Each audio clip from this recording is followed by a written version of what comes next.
بما أن الإخوة كلفوني بهذا التكليف، إن شاء الله لا أخذ من أوقاتكم الكريمة إلا بضع دقائق.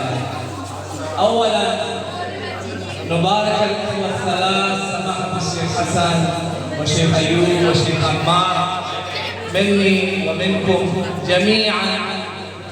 هذا اليوم يوم مبارك لهم، يوم زواجهم، وهذا الموضوع الذي حث أهل البيت عليهم الصلاة والسلام والقرآن الكريم دائما على أننا نلتزم به. قضية الزواج أمر مقدس في الإسلام، ولا سيما عند الشيعة الإمامية، والأئمة صلوات الله وسلامه عليهم أجمعين كانوا يؤكدون ويحثون الشباب على الزواج في وقت مبكر، لأن الزواج للإنسان له فوائد كثيرة، منها إحساس بالمسؤولية.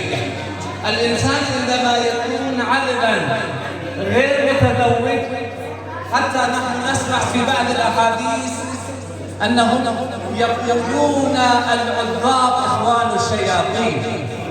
ما السبب لهذا الكلام؟ لأنه الشخص العذب أكثر من